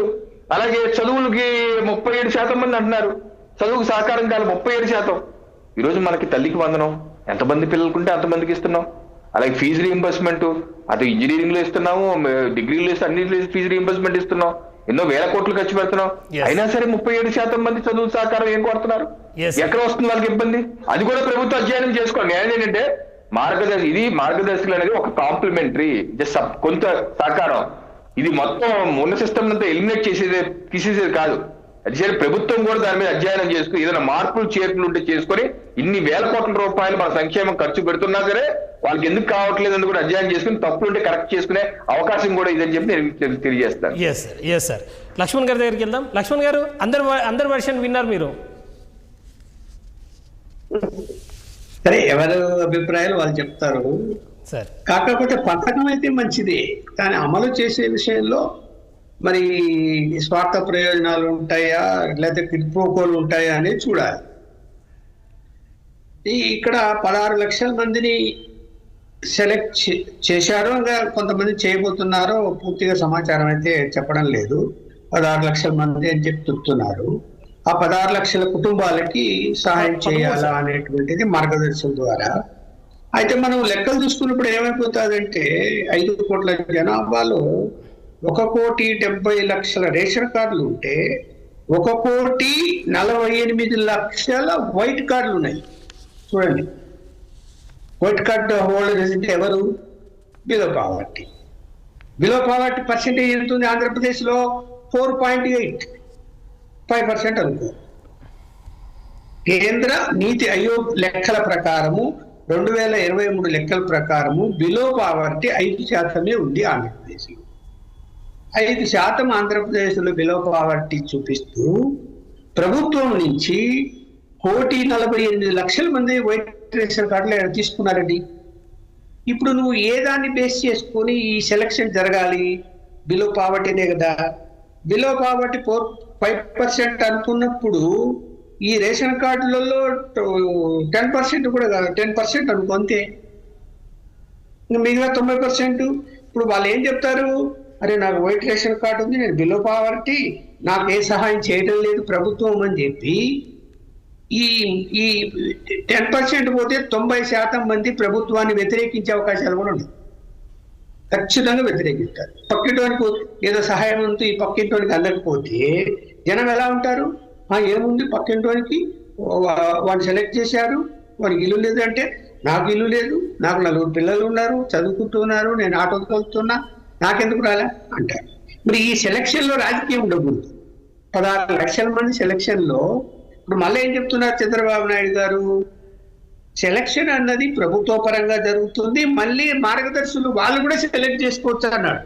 అంటే వాళ్ళు కూడా వాళ్ళ ఇష్టం వాళ్ళు సెలెక్ట్ చేసుకొని వాళ్ళకి సహాయం చేయొచ్చు అని చెప్పాడు. అది ఒక రకంగా మంచిదే. ఎందుకంటే ఎవరైతే డబ్బు ఖర్చు పెట్టాలనుకుంటాడో, సహాయం చేయాలనుకుంటాడో అతను ఒక గ్రామాన్ని ఎంచుకోవటము, లేకపోతే కొన్ని ఫ్యామిలీలు ఎంచుకోవటము, తనకు తెలిసిన వాళ్ళు ఉంటారు, తన సొంత ఊరు ఉంటుంది, వాళ్ళను అక్కడ ఎవరు నిజంగా బిలో పావర్టీలో ఉన్నారో తెలుసుకోగలుగుతాడో ఐడెంటిఫై చేసుకొని వాళ్ళకి సహాయం చేయడం అంటే అనేది అక్కడ పెద్దగా కిట్ప్రోకో కనపడదేమో కానీ ప్రభుత్వ పరంగా సెలక్షన్ వచ్చేసరికి ఎవరి మీద ఆధారపడతారు? ఎమ్మెల్యేలు, మంత్రులే కదా. ఆ నియోజకవర్గంలో ఎమ్మెల్యే ఇదిగో ఈ ఉప్పల్ లక్ష్మణ్ కూడా సెలెక్ట్ చేయండి అంటే సెలెక్ట్ చేయాల్సిందే కదా. ఎదురు తిరుగుతారా? అఫీషియల్ మిషన్ లో ఎదురు తిరుగుతారా? తిరగలేదు. ఉప్పల్ లక్ష్మణ్ బాగానే ఉన్నాడు, నాకేం అవసరమే లేదు, కానీ నన్ను కూడా సెలెక్ట్ చేస్తారు. ఇది ఈ సెలక్షన్ ప్రాసెస్ లో రాజకీయ జోక్యం ఉండకూడదు. అంటే ఎమ్మెల్యేలు కానీ, మంత్రులు కానీ, లేదా తెలుగుదేశం నాయకులు కానీ లేకపోతే బీజేపీ నాయకులు కానీ జనసేన నాయకులు జోక్యం చేసుకోకుండా అధికారులకు ఫ్రీడమ్ ఇవ్వగలిగితే కింది స్టాఫ్ అందరూ ఇప్పుడు ఒక విలేజ్కి వెళ్తే ఆ విలేజ్ లో నిజంగా పేదవాడు ఎవరైనా చెప్తారు ఎంతమంది ఉన్నారు, 4 ఉన్నారు, 5 ఉన్నారు. ఆ 4గురికి ఎలాంటి సహాయం చేయాలి? ఒకరికి ఇల్లు లేదు, ఇల్లు కట్టేయాలి. పిల్లలు చదువుకుంటున్నారు, చదివించాలి. లేదా గ్యాస్ స్టవ్ లేదు, వాళ్ళ ఇంట్లో ఇప్పించాలి. లేకపోతే ఇంకా ఏదైనా వాళ్ళకి వసతులు, ఇప్పుడు అతను ఆటో దొరుకుని నేను బతుకుతానంటే ఆటో నేర్చుకున్నాడని డ్రైవింగ్ ఆటో, సొంత ఆటో లేదు, సొంత ఆటో ఇప్పించడము. అంటే ఆర్థికంగా అతను బెనిఫిట్ పొందాలి అంటే అతన్ని స్వశక్తితో పైకి వచ్చే విధంగా సపోర్ట్ చేయాలి. అంతేగాని ఇంటికి వెళ్ళిపోయాయా నీకు 1 కోటి రూపాయలు ఇచ్చేస్తాము, 1 కోటి రూపాయలు తీసుకొని హ్యాపీగా ఉండాలి, ఒక 10 కుటుంబాలకు 10 కోట్లు ఇచ్చేస్తే అమ్మో 10 కుటుంబాలను కోటీశ్వరులను చేసామని ప్రకటిస్తే అయిపోతుందా? ఆ కోటి వాడు 4 నెలలు అయిపోయేస్తాడు, తాగి తిని ఏం చేయాలని చేసి. అలా కాదు, వాళ్ళని స్వయం ఉపాధి కింద వాళ్ళని ముందుకు తీసుకెళ్ళాలి. పిల్లలు బాగా చదివించాలి. ఫస్ట్ పాయింట్ ఏంటంటే ఎడ్యుకేషన్, రెండోది హెల్త్. వీటికి ఇవాళ ఎడ్యుకేషన్ చదివేయాలంటే పిల్లల్ని సామాన్య పౌరులు సాధ్యమవుతుందండి. కార్పొరేట్ ఈ యొక్క స్కూళ్ళల్లో ఎంత ఫీజులు, అలాగే హెల్త్, వాడికి ఆరోగ్యం బాగాలేకపోతే హాస్పిటల్కి అయితే ఎన్ని బిల్లులు అవుతున్నాయండి? 1000 బిల్లులు అవుతున్నాయి. కాబట్టి ఏం చేయాలి? వాళ్ళకి ఇన్సూరెన్సులు చేపి, హెల్త్ ఇన్సూరెన్సులు చేపించడము, ఆ బిల్లులు పే చేయడము, స్కూల్కి సంబంధించి మంచి స్కూల్లో చదువుకుంటున్నప్పుడు స్కూల్కు డైరెక్ట్ గా ఫీజులు వీళ్ళే కట్టడము చేయాలి. వాళ్ళకి ఇవ్వకూడదు, డైరెక్ట్ కట్టాలి. అయ్యా భయపడకు, నేనున్నా, నువ్వు ఏమైనా హాస్పిటల్ అడ్మిట్ అయితే నాకు ఫోన్ చేయి, వచ్చి మేము బిల్లు కడతాం. అలాగే పిల్లలకి స్కూల్లో మాకు చెప్పు, ఏ స్కూల్లోనో మేము బిల్లులు కడతాం అని చెప్పి వాళ్ళు ఏం చేయాలంటే అడాప్ట్ చేసుకోవాలి. ఆ ఫ్యామిలీలు చేసుకోగలిగితే అవన్నీ అతనికి సపోర్ట్ అవుతాయి, అంటే ఎక్స్ట్రా సపోర్ట్ అవుతుంది. ఇప్పుడు తినడానికి కూడా ఇంటికి బియ్యం గుంటలు పంపిస్తా, బాగా తింటా, తిని కూర్చోరంటే వాడు తిని కూర్చుంటాడు, ఏం పని చేయడు. అలాంటివి చేయకూడదు. కుటుంబం ఇంకా ఆర్థికంగా పైకి రావడానికి ఏం చేయాలా అనేది సహాయం చేయాలి. ఇప్పుడు ఏం కనిపిస్తుంది, ఇక్కడ కొంతమంది బిగ్ కాంట్రాక్టర్లు వచ్చి P4 లో మార్గదర్శకులుగా అయ్యారు. వాళ్ళందరూ కూడా ఇవాళ కాంట్రాక్ట్ వర్కులు చేస్తున్నారు. నాకు ఒకరో ఇద్దరు అనుకున్నాం పోనీ, తర్వాత ఇద్దరే అనుకున్నాం పోనీ. ఆ ఇద్దరు ఇవాళ కాంట్రాక్ట్ వర్కులు ప్రభుత్వాన్ని చేస్తున్నారు. సరే, CSR ఫండ్స్ అంటే అది కొంతమంది, ఎందుకంటే ఇన్కమ్ ట్యాక్స్ లో ఆ విధంగా స్వచ్ఛంద సంస్థలకు డబ్బులు ఇవ్వగలిగితే ఇన్కమ్ ట్యాక్స్ రిలాక్సేషన్ వస్తుంది కాబట్టి ఆ ఫండ్స్ అనేది వాళ్ళు రిలీజ్ చేసుకుంటారు. ఆ రిలీజ్ చేసుకుంటే దాంట్లో ఎవరికి ఇవ్వాలా, ఎందుకు ఇవ్వాలా, ఏమి, ఇప్పుడు ఆ ఊర్లో ఏదైనా ఫెసిలిటీ కల్పించాలా, ఇవన్నీ చేస్తారనుకోండి. కానీ కాంట్రాక్టర్లు రేపు పొద్దున నేను ఒక 10 ఫ్యామిలీలు అడాప్ట్ చేసుకున్నా, 10 ఫ్యామిలీలకు ఇది ఖర్చు పెట్టా, లేకపోతే నా 20 ఫ్యామిలీలు అడాప్ట్ చేసుకున్నా, దానికి ఇంత ఖర్చు పెట్టా, నా బిల్లులు ఎందుకు ఆపుతారు, ఈ 24 గంటల్లో నా బిల్లు ఏంటి అని వాడు బెదిరించాడు రేపు. లేకపోతే ఇంకో విధంగా వాడు నాశనక పనులు చేసి నా జోలికి రావడానికి ఏదైనా అని అవకాశాలు లేవా? ఈ ప్రజాస్వామ్య వ్యవస్థలు అన్నీ ఉన్నాయి. ఎవరికి వాళ్ళ స్వార్థం వాళ్ళు చూసుకుంటారు. వాటిని ఎలా కంట్రోల్ చేయగలుగుతారు? ఇక్కడ నేను అడాప్ట్ చేసుకున్నా, నేను చూడు ఏం చేస్తున్నా, డైరెక్ట్ సీఎం దగ్గరికి వెళ్ళిపోతున్నా, అమ్మ P4 లోనా రమ్మనండి అంటాడు సీఎం గారు. అదే ఉప్పు లక్ష్మణో లేకపోతే రవికిరణ్ గారినో రమ్మని అంటాడా? అన్నాడు. వాడికి కాలర్ ఎగరేస్తాడు. వాడు ఎగరేసినోడు ప్రభుత్వం నుంచి బెనిఫిట్ పొందకుండా ఎలా ఉంటాడు? ఏదో ఒక మానిటరింగ్ బెనిఫిట్ పొందకుండా ఉండడు అని నేను అనుకుంటున్నాను. నేను కూడా సామాన్య ప్రజలు కూడా అనుకుంటున్నాను. దాని కంట్రోల్ ఎలా చేస్తారో కూడా చెప్పాలి. ఇప్పుడు ఒకసారి అడుగుతాం సార్. టీడీపీ రామ్మోహన్ గారు, లక్ష్మణ్ సార్ ఒక మంచి పాయింట్ రైజ్ చేసిండ్రు. రేపు ఈ కాంట్రాక్టర్లు గొంతమ్మ కోరికలు ముందు పెట్టేసి ఇవాళ ప్రభుత్వాన్ని ఇరకాటంలో పెట్టే ప్రయత్నం చేస్తే మరి మీరు దాన్ని ఎట్లా ఎదుర్కొనే అవకాశం ఉంది? ఖచ్చితంగా ఆయన చెప్పిన పాయింట్ అయితే 100% కరెక్ట్ సార్. బట్ ఇక్కడ ఒక ఆలోచన చేయాలి మేము. ఏదైతే ఇప్పుడు మనం CSR నిధులకి లేకపోతే ఇప్పుడు ఈ P4కి సంబంధం ఎలా పెట్టామంటే, మనం సార్కి ఇక్కడ ఒక ఆలోచన ఏంటంటే, ఏదైతే ఇప్పుడు కొన్ని మనం ఏదైనా ఒక షోరూమ్కి వెళ్ళి ఒక చిన్న టీవీ కొంటేనే కింద షరతులు వచ్చేస్తే అని ఉంటుంది. ఎప్పుడైనా మీరు గమనించారు లేదా కామన్ గా? అలాగా ఇక్కడ కూడా ఏంటంటే పేదరికం దుమ్మూరులో కూడా కొన్ని ఇన్స్ట్రక్షన్స్ ఉన్నాయి. అది మీరు చదివితే ఆ వైసీపీ నాయకులు కానీ లేకపోతే వీళ్ళు కానీ చదివితే అందరూ తెలుస్తుంది. అది ఏంటంటే ముఖ్యంగా బాగా ఏంటంటే ఇందులో ఖచ్చితంగా ఎవరైతే ఇప్పుడు ఈ సచివాలయ సిబ్బంది వ్యవస్థ ఎవరైతే ఉన్నారో వ్యవస్థ ఆల్రెడీ సర్వే చేసి ఒక రిపోర్ట్ తయారు చేసింది సార్. ఆ రిపోర్ట్ లో ఒక 500 మందో లేకపోతే ఒక 300 మందో ఒక నియోజకవర్గంలో ఒక 400 మందో 800 మందో కుటుంబాలు సర్వే చేస్తే అగైన్ మళ్ళీ దీన్ని రీసర్వే కూడా మళ్ళీ గవర్నమెంట్ ఆర్డర్ పాస్ చేసింది. ఇక్కడ ఎలా ఉందంటే ఒక బ్యాంకు ఇందాక సార్ చెప్పినట్టు ఒక గ్యాస్ సిలిండర్ లేని ఒక ఇల్లు కుటుంబాలు ఉంటాయి, ఇంకా కట్టెల పొయ్యి మీద వండుకునే వాళ్ళు ఉన్నారు. అలాంటి వాళ్ళకి సాయం చేయడం అనేది ఈ పీపుల్ సర్వేలో కూడా ఇన్బిల్ట్ చేసాం. ఇక్కడ ఒకటే లాజిక్, ఎవరినో ఇందాక పెద్దలు బీజేపీ నాయకులు చెప్పినట్టు ఎవరినో కోటీశ్వరులు చేసేస్తాం అనేది మాత్రం కాదు, కానీ ఖచ్చితంగా పేదరిక నిర్మూలన అనేది జరగాలి. ఎవరైతే ఇంకా అట్టడుగు ప్రాంతాల్లో ఎవరైతే ఇబ్బందులు పడుతున్నారో వాళ్ళని పైకి తీసుకురావాల్సిన బాధ్యత మన పైన ఉంది. ఖచ్చితంగా దాన్ని మనం చెయ్యాలి.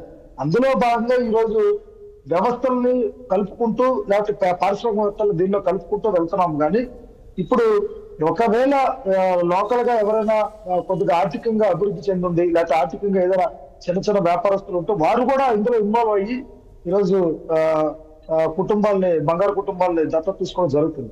అయితే ఇక్కడ ఒకటి గమనించాను, ఏదైతే ఇప్పుడు మనకి కొన్ని సంస్థలు ఉన్నాయి, అనేకమైన సంస్థలు ఈరోజు ఆంధ్రప్రదేశ్ లో కొన్ని లక్షల సంస్థలు ఉన్నాయి. ఈరోజు ఎవరికైనా భోజనం లేకపోయినా అన్నం పెట్టే సంస్థలు అనేక ఉన్నాయి. కానీ అయినా కూడా ఇంకా కొన్ని ప్రాంతాలు చూస్తే ఇప్పటికీ కూడా ఇబ్బంది పడుతూనే ఉన్నాయి. కొంతమంది అయితే కొండ ప్రాంతాల్లో కూడా కొంతమంది ఇల్లు లేక కొండ ప్రాంతాల్లో నివసించిన వాళ్ళు ఉన్నారు. అలాంటి వాళ్ళు కూడా ఈరోజు సర్వే చేయడం జరుగుతుంది. అయితే ఒకటి గమనించాలి సార్, ఇప్పుడు రాష్ట్రంలో అనేక సంక్షేమ పథకాలు అభివృద్ధి రెండు కూడా జొందెద్దుల బండిగా జనానికి అందిస్తూనే ఉన్నాం. అందిస్తూ కూడా ఒక కొత్త వరవడికి శ్రీకారం చుట్టాం. ఈ P4 సర్వే ద్వారా ఏదో రకంగా ఈ పేదరికాన్ని నిర్మూలన చేయాలి. అందుకే అందులో భాగంగా ఈ రోజు మీరు మొన్న టీవీలో చూసారు లేదు, ఎక్కడైతే విశాఖపట్నంలో ఎక్కడైతే ఈ చాలా మంది పాపం ఈ బెగ్గర్స్ ఉంటారు, వాళ్ళందరూ కూడా ఎవరైతే ఇబ్బంది పడుతున్నారో కొంతమంది కొన్ని కుటుంబాల నుంచి సైకలాజికల్ గా డిస్టర్బ్ అయ్యి అనేక ప్రాంతాల్లో వచ్చి ఎక్కడైనా ఇలా బెగ్గింగ్ చేసుకున్న వాళ్ళు ఎవరైతే ఉన్నారో వాళ్ళందరినీ కూడా స్వయాన సిపి గారే, విశాఖపట్నం సిపి గారే వాళ్ళందరినీ కూడా విశాఖపట్నంలో అందరినీ తీసుకొచ్చి ఒక దగ్గర తీసుకొచ్చి వాళ్ళందరినీ తయారు చేసి రెడీ చేసి వాళ్ళకి నూతన వస్త్రాలు ధరించి వారికి కావాల్సిన ఫుడ్ పెట్టి వారికి కావాల్సిన అమౌంట్ అంటే కొంత ధన సాయం చేసి ఎవరైనా కుటుంబ పెద్దలు ఎవరైనా ఉంటే ఎవరైనా కుటుంబాల నుంచి ఏదైనా విభేదాలు జరిగి బయటకు వచ్చేస్తే వాళ్ళకి ఫోన్ చేసి మళ్ళీ ఆ కుటుంబానికి వీళ్ళు తీసుకెళ్లి అప్పచెప్పిన బాధ్యత ఈ రోజు సిపి గారు తీసుకున్నారంటే విశాఖపట్నంలో మీరు ఒకసారి ఆలోచన చేయాలి. చంద్రబాబు నాయుడు గారు ఆలోచన ఈ రోజు గవర్నమెంట్ ఎంప్లాయీస్ కూడా ఏ విధంగా ఒకసారి నడిపించారనేది అంటే ఎంతో కొంత సహాయం చేయాలి, వాళ్ళందరినీ ఒక తాటి మీద తీసుకురావాలని చెప్పి ఈరోజు చేస్తున్నాం. అయితే ఒకటి ఒడిదుడుకులు అనేది అన్ని కార్యక్రమాలు ఉంటాయి సార్, ఖచ్చితంగా దీనిలో కూడా పెద్దలు చెప్పినట్టు ఉంటుంది. బట్ దానికి కూడా ఏదో కార్యాచరణ చంద్రబాబు నాయుడు గారు ఆలోచన ఖచ్చితంగా చేస్తారు. దాన్ని అందరూ కూడా ఏ పారిశ్రామిక కూడా దాన్ని ఏదో రామన్ గారు ఇంకొక విషయం చెప్పాలి. మీరు జూన్ 12th 1 year కంప్లీట్ అయిన సందర్భంగా ముఖ్యమంత్రి గారు ఒక మాట చెప్పారు, ఇవాళ P4లో ఆడబిడ్డ నిధి పథకాన్ని మేము లింక్ చేసామని చెప్పి అప్పుడు చెప్పారు. అప్పుడే చాలామంది దాన్ని అదేంటి దాంట్లో ఎట్లా కలుపుతారని చెప్పి అన్నారు. కానీ ఇవాళ ఇంప్లిమెంటేషన్ మొదలైంది, కానీ ముఖ్యమంత్రి గారు ఆ విషయాన్ని ఏం ప్రస్తావించలేదు ఇక్కడ. లేదు సార్ అదే కాదు, రాంగ్. అది ఆడబిడ్డ నిధి రేపు దీపావళి నుంచి ఇవ్వాలని చెప్పి ఒక ఆలోచనకు వస్తున్నారు. దాని మీద కూడా బడ్జెట్ ఈ రోజు కూడా డిస్కషన్ జరిగింది, పెద్ద చేశారు. అది ఒకటి ఏదేమైనా రేపు మనం ఏదైతే సూపర్ 6 హామీల్లో పథకాల్లో హామీ ఏదైతే ఇచ్చామో ప్రతి హామీని కూడా దారిలో పెట్టే విధంగా కార్యాచరణ చేస్తున్నారు. మీరు చూస్తే ఈ రోజు గతంలో 250 రూపాయలు పెన్షన్ పెంచడానికి వాళ్ళకి 5 ఏళ్ళు పట్టింది. బట్ మేము అలాగైతే ఏమీ చేయలేదు. సూపర్ 6 హామీలు ఏవైతే ఇచ్చామో ప్రతి హామీని కూడా ప్రజలకి సమకూర్చే విధంగా దాన్ని అంటే ఒకటే సార్, ఇక్కడ ఒక పథకం ఒకటే ఇచ్చేస్తే ప్రజలు ఏదో గొప్ప వాళ్ళు అయిపోతారంటే అది కరెక్ట్ కాదు. ఖచ్చితంగా పథకం ఇస్తూ కూడా సంక్షేమం ఇస్తూ కూడా అభివృద్ధి కూడా రెండు కూడా సైమల్టేనియస్ గా జరిగితేనే ఈ రాష్ట్రం ఖచ్చితంగా ముందరికి వెళ్తుందని ఒక ఆలోచనలో చంద్రబాబు నాయుడు గారు ఉన్నారు.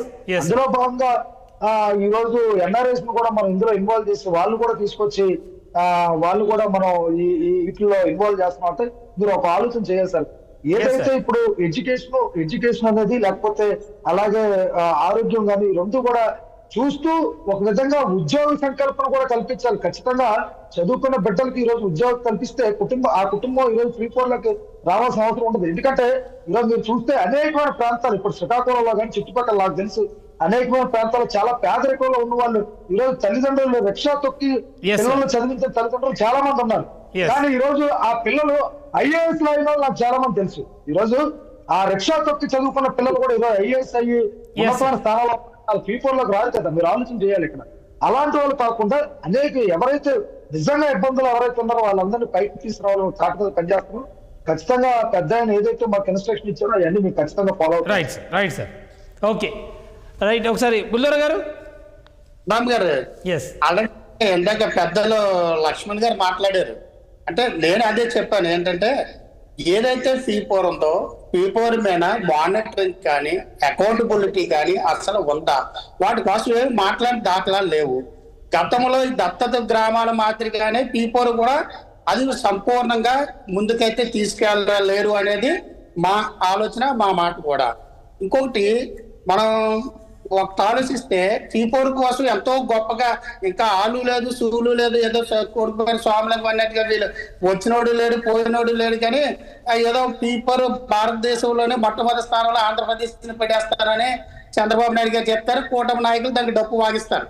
అవన్నీ మనకి ఎప్పుడు రెగ్యులర్ గా చూసేవే, దానికోసం సెపరేట్ గా మాట్లాడవలసిన అవసరం లేదు. కానీ ఒక విషయాన్ని మనం చెప్పుకోవాలి ఇక్కడ ఏంటంటే ఎక్స్ ముఖ్యమంత్రి జగన్మోహన్ రెడ్డి గారు గతంలో 2 లక్షల పై చిలుకులు ఉద్యోగ అవకాశాలు ఇచ్చారు.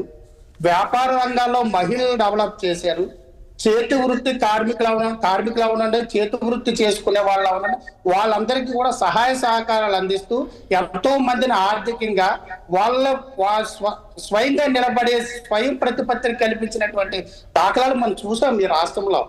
ఇవాళ చంద్రబాబు నాయుడు గారు, పవన్ కళ్యాణ్ గారు, లేకపోతే కూటమి నాయకులు వచ్చి ఈ ఆంధ్రప్రదేశ్ లో ఉన్న ప్రజలందరికీ భోజనం పెట్టట్లేదండి. ఆల్రెడీ స్వయం ఉపాధి కల్పన అనేది ఎక్స్ ముఖ్యమంత్రి గారు జగన్మోహన్ రెడ్డి గారు ఎప్పుడో కల్పించారు. మన 5 సంవత్సరాల్లో ఇక్కడ 5 సంవత్సరాల్లో ఆంధ్రప్రదేశ్ లో ఎన్ని ఇండస్ట్రీలు తీసుకొచ్చారు చెప్పండి. గుండెల మీద చేసుకొని ఆంధ్రప్రదేశ్ లో ఎన్ని ఇండస్ట్రీలు తీసుకొచ్చారు మీ జగన్మోహన్ రెడ్డి గారు? ఎన్ని బిల్డింగ్లు కట్టాడు? నేను అదే చెప్తాను. బిల్డింగ్ పేరు చెప్పండి. అసెంబ్లీలో అమరావతిలో ఏ బిల్డింగ్ కట్టాడు? ఎన్ని బిల్డింగ్ కట్టారు? మీ హామీ, మీరు ఇచ్చిన హామీలో ఎంతమంది ఉద్యోగాలు ఇచ్చారు? వాలంటీర్ ఉద్యోగం ఇచ్చేస్తే కూటమి నాయకులకి నాకు తెలిసి మీ వైసీపీలో ఉన్న ఎమ్మెల్యే బిడ్డలు కూడా, మీ వైసీపీలో ఉన్న నాయకుల పిల్లలు కూడా హైదరాబాద్ ఐటీ కంపెనీలో పనిచేస్తారు sir. That is record of Chandrababu Naidu. కావాలని చరిత్ర తీసుకోండి. మీకు మటన్ చేస్తే మాకు ఉద్యోగాలు ఇచ్చే చరిత్ర ఉంటాయి. చంద్రబాబు నాయుడు చేస్తాం. మీరు మటన్ చేస్తే మీరు ఐటీ అప్లై చేస్తాం. మీరు అభివృద్ధి చేస్తే మేము అభివృద్ధి చేస్తాం.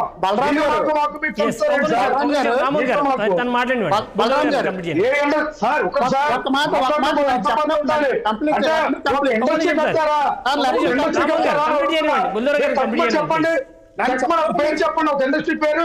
5 సంవత్సరాలు పేరు చెప్పండి సార్. కంప్లీట్ చేయండి బలరామ్ గారు. Yes sir. ఇప్పుడు P4 P6 పెట్టవసరం లేదండి.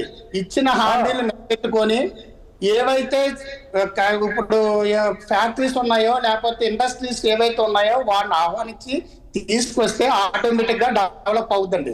P4 అనేది ఈ కూటమి ప్రభుత్వానికి ఏదో డబ్బా చెప్పుకోవడానికి తప్ప, లేకపోతే ఇచ్చిన హామీలు పడకేసేయడానికి దీన్ని తెర మీదకి తీసుకొచ్చి డైవర్షన్ తప్ప ఇంకంతకు మించి ఏమీ లేదండి. నిన్న కాక మనం చూసాం ఫ్రీ బస్. అది ఆయన 13 సర్వీసులు ఎన్నో సౌకర్యవంతమైన బస్సులు ఉంటే ఏదో 3-4 గంటల్లో ఇచ్చేసి మేము ఫ్రీ బస్ ఇచ్చామంటారు. ఆడవాళ్ళందరూ బస్సులు ఎక్కండి అంటారు. వీళ్ళు ఏం చేశారు బస్సులో ఒకసారి చూడండి. మీరు పెన్షన్ విధానం అన్నారు ఇందాక రవికుమార్ గారు మాట్లాడే పెన్షన్ విధానం కోసం. ఒక్కసారి కూటమి నాయకులు కానీ ఆంధ్రప్రదేశ్ ప్రజలు కానీ ఒక్కసారి ఆలోచించాలండి. మా ప్రభుత్వంలో జగన్మోహన్ రెడ్డి గారి సారథ్యంలో పెన్షన్ అర్హత ఉన్న 1 అవర్ లో మేము పెన్షన్ ఇచ్చిన దాఖలాలు ఈ రాష్ట్రంలో ఉన్నాయండి. కానీ ప్రస్తుత గవర్నమెంట్ ఏదైతే కూటమి ప్రభుత్వం ఉందో మీరు చెక్ చేయండి కావాలంటే, ఇది వాస్తవం. భర్త కానీ భార్య కానీ పెన్షన్ తీసుకుంటూ చనిపోతే మాత్రమే, తర్వాత భర్త బతుకున్నా భార్య బతుకున్నా వాళ్ళకి పెన్షన్ ఎలిజిబిలిటీ కావాలంటే చెక్ చేయండి, మీకు తెలుస్తుంది. పెన్షన్ తీసుకోవడానికి లైన్లో వందల మంది లైన్లో ఉన్నారు. ఇంకా నాకు తెలిసి నా వార్డులో నేనే ఒక 70-80 పెన్షన్ రాయించాను సార్. అయితే మొట్టమొదటి నెలలోనే 70-80 పెన్షన్ రాయించాను. బొకాయిస్తే అబద్ధాలు బొకాయించే పని వైసీపీ నాయకులు సార్. కొత్త పెన్షన్స్ ఇచ్చారు చెప్పారు, ఈ రాష్ట్రాల్లో అడుగు పెట్టారు. నేను ఏరియా కౌన్సిలర్ చేస్తారు రాష్ట్రాన్ని, అప్పుల పాలు చేస్తారు రాష్ట్రాన్ని, పట్టాలు భూములు అమ్మేశారు, ఆఖరికి ప్రాపర్టీలు కూడా సొంత పట్టాలు అంటే ప్రాపర్టీలు కూడా తాకట్లు పెట్టారు.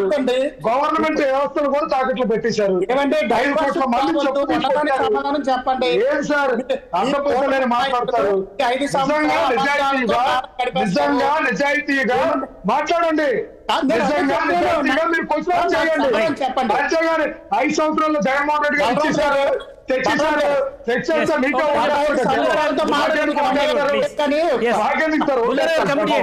ప్రభుత్వానికి అంత సీన్ లేదు కానీ నేను చెప్తాను.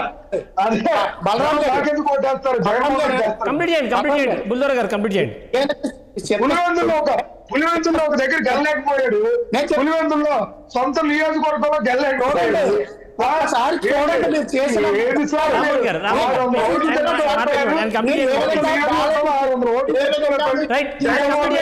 రామోహన్ గారు అండ్ కంప్లీట్ చేయనివ్వండి ప్లీజ్. ఎస్ ఓకే బుల్లర్ గారు, బుల్లర్ గారు కంప్లీట్ చేయండి ప్లీజ్. రామోహన్ గారు ప్లీజ్ టైం ఇవ్వండి. బుల్లర్ గారు టైం ఇవ్వండి ప్లీజ్ ప్లీజ్. అండ్ కంప్లీట్ చేసాక మళ్ళీ మీ దగ్గరకు వస్తాను ప్లీజ్. ఎస్ ప్లీజ్ వచ్చి బయటకు వచ్చి కంప్లీట్ చేయండి బుల్లర్ గారు కంప్లీట్ చేయండి. ఈ వేళ ప్రస్తుతం లోకేష్ గారి దగ్గర విద్యాశాఖ ఉంది. ఏమండి, వాళ్ళు గవర్నమెంట్ లో ఉన్నారు, వాళ్ళు ఏం చెయ్యాలన్నా చేయగలరు. ఈ రోజు ఎన్ని విద్యా సంస్థల్లో పేదల కోసం వెనుకబడిన వర్గాల కోసం కేటాయించిన సీట్లు, ఎన్ని సీట్లు ఫ్రీ సీట్లు ఇస్తున్నారు. ప్రతి ఎడ్యుకేషన్ ఇన్స్టిట్యూట్ లో ప్రైవేట్ కొన్ని సీట్లు రిజర్వ్డ్ గా ఉంటాయి. మీ శాఖలోనే మీ చేతిలోనే విద్యాశాఖ ఉంది. ఎన్ని ప్రైవేట్ స్కూల్లో ఫీజులు మీరు అదుపు చేయగలిగారు? ఎన్ని ప్రైవేట్ స్కూల్లో ఒక పేదవాడికి ఫ్రీ సీట్ ఇప్పించారు? ఆయన పెట్టగలరా స్టేట్ వైడ్? మీరు ఏమన్నా లిస్టు ఒక ప్రయత్నం మొదలు పెట్టారులేండి, ఒక ప్రయత్నం మొదలు పెట్టారు. రైట్ ఓకే, నేను మళ్ళీ వస్తాను మీ దగ్గర. అంటారు అక్కడ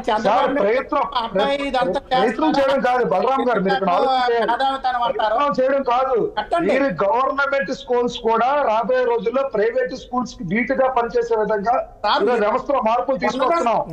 మార్పులు తీసుకొస్తూ సార్ మీ ఓడి 5 ఫెయిల్ అయిపోయారా? ఫెయిల్డ్ అయిపోయిన వ్యక్తిది మీ ఓడికి మా ఓడికి నేను లక్ష్మణ్ గారికి మాట్లాడించాను. ఒక నిమిషం ప్లీజ్, టైం ఏంటి మీరు ఇద్దరు టైం ఏంటి? లక్ష్మణ్ సార్తో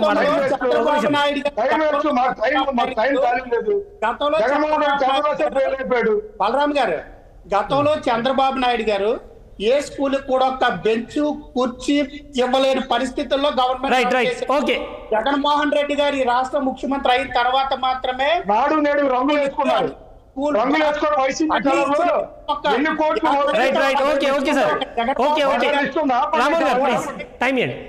బుల్లర్ గారు ఆగండి లక్ష్మణ్ గారితో మాట్లాడించాలి ప్లీజ్ ప్లీజ్. టైం ఇవ్వండి లక్ష్మణ్ గారు. ఒక నిమిషం లక్ష్మణ్ గారితో మాట్లాడించాలి. బుల్లర్ గారు ఒక నిమిషం ఆగండి. రైట్ ఒక నిమిషం రామ్మోహన్ గారు ప్లీజ్. రైట్ బుల్లర్ గారు ఆగండి ప్లీజ్. బుల్లర్ గారు ప్లీజ్ ఆగండి. బుల్లర్ గారు రైట్. బుల్లర్ గారు ఆగండి. బుల్లర్ గారు ఆగండి ప్లీజ్. బుల్లర్ గారు ప్లీజ్ ఆగండి. బుల్లర్ గారు ఆగండి. రైట్ ఓకే లక్ష్మణ్ గారు విశాఖపట్నం బస్ స్టాప్లు కడితే ఆ బస్ స్టాప్ లో రైట్ ఒక నిమిషం ఆగండి సార్. రామ్మోహన్ గారు ఆగండి. రామ్మోహన్ గారు ప్లీజ్ ఆగండి. రైట్ లక్ష్మణ్ గారు చెప్పండి సార్. మీరు చెప్పిన ఒక డౌట్ అయితే నిజంగానే అది కొంత సీరియస్గా ఆలోచించాల్సిందే. ఇప్పటికే రామ్మోహన్ గారు కూడా అదే చెప్పారు. చెప్పలేము, అది అటువంటి సమస్య కూడా రావచ్చు. మరి ఇండస్ట్రియలిస్టులు రేపు గొంతమ్మ కోరికలు పెడితే రేపు ఎట్లా అన్నది ఒకటి కొంత ఆలోచించాల్సిందే. అయితే ప్రభుత్వం ప్రయత్నం చేస్తుంది, మరి దాన్ని ఎట్లా మీరు దాన్ని ఎట్లా రియాక్ట్ అవుతారు? మళ్ళీ అంటే హిట్ ప్రూఫ్ అనేది జరగకుండా ఉండాలి ఒకటి. రెండోది ఏంటంటే ప్రభుత్వ పరంగా కాంట్రాక్ట్ వర్కులు చేసేటువంటి వాళ్ళ సహాయం కంటే బయట సమాజంలో చాలా మంది ఉన్నారు ఆర్థికంగా సహాయం చేసే వాళ్ళు పేద ప్రజలకి. వాళ్ళను కూడా అప్రోచ్ అయితే బెస్ట్. ఏదో మనతో మన దగ్గర ఉన్నారు కదా, మనం చెప్పింది వీళ్ళు వింటారు కదా అని వాళ్ళను అడగడము. అలాగే ఎమ్మెల్యేలు మంత్రులు కూడా వాళ్ళకు సంబంధించిన తెలిసిన వాళ్ళందరినీ కూడా అడగటము, అందులో చేర్పించడము. బలవంతంగా చేర్పిస్తే కొంతకాలం నడుస్తుంది, మళ్ళీ నడవదు. వానికి ఇష్టపూర్వకంగా అదే సమాజంలో పేదరికం ఉండకూడదు, పైకి రావాలి, పేదవాళ్ళు కూడా వాళ్ళ పిల్లలు మంచిగా చదివించుకోవాలి, ఆరోగ్యంగా ఉండాలి, ఆర్థికంగా ఎదగాలి అనేటువంటి ఆలోచన ఉన్న వాళ్ళు కూడా ఉన్నారు. వాళ్ళ ద్వారా చేయగలిగితే ఈ ఆరోపణలు రావు. స్కీమ్ అయితే బెస్ట్. ఎందుకంటే ప్రభుత్వ పరంగా 10,000 ఇచ్చి 20,000 ఇచ్చి ఆడపిల్లలు కానీ చదువులు కానీ ఎన్ని బటన్ నొక్కి వేసినా కూడా అది ఏం సరిపోదు. అది సరిపోదు, దానివల్ల ఏమి పెద్ద వాళ్ళ ఆర్థికంగా లాభం పొందేది కూడా ఉండదు. కానీ ఇలా చేయడం వల్ల లాభం పొందుతారు, అభివృద్ధి చెందుతారు కూడా. వాళ్ళకి ఒక భరోసా అంటే ఒక ధైర్యం ఏర్పడుతుంది, అరే నాకు అండ వీళ్ళున్నారు అని చెప్పి. అలా దత్తత తీసుకొని అలాగే గ్రామాల్లో ఇంకా ప్రత్యేకించి ఏజెన్సీ ప్రాంతాల్లో అయితే మనం ఊహించలేము. ఇంకా ఆ చిన్న గుడిసెలు వేసుకొని ఆ ప్రాంతాల్లో వాళ్ళు నివసిస్తే ముందు వాటిని ఎక్కువ తీసుకోవాలి. ఏది P4 కింద అక్కడికి వెళ్ళాలి. ముందు వాటిని ఎక్కువ తీసుకోగలిగి చేయగలిగితే మాత్రం కొత్త మనకు ఉత్తరాంధ్ర ప్రాంతంలో ఉన్నటువంటి ప్రాంతాలన్నీ కూడా ఏజెన్సీ ప్రాంతాలు చేయగలిగితే ఇంకా మంచిది. అది ఆ రిస్క్ తీసుకోవాలి. ఆ కంపెనీలన్నీ కూడా ఆలోచించాలి. ఇప్పుడు వాళ్ళకి అవకాశం ఇచ్చాడు కదా, మీరు కూడా సెలెక్ట్ చేసుకోమని, ఆ మాట మంచిది. వీళ్ళు ఏం చేయాలంటే అక్కడ సెలెక్ట్ చేసుకోవాలి. అరే ఇక్కడ ఏదో చేశాం అనిపించుకొని పబ్లిసిటీ తీసుకొని మేము మళ్ళీ ప్రభుత్వం నుంచి మేమేమైనా బెనిఫిట్ పొందుతాము అలాంటి ఆలోచన చేయకూడదు. వాళ్ళు నిజంగానే సహాయం చేయాలి. చేయగల వాళ్ళు లేరా? ఇప్పుడు పెద్ద కంపెనీలు కూడా మన యొక్క ఆంధ్రప్రదేశ్లో ఎంటర్ అవుతున్నాయి.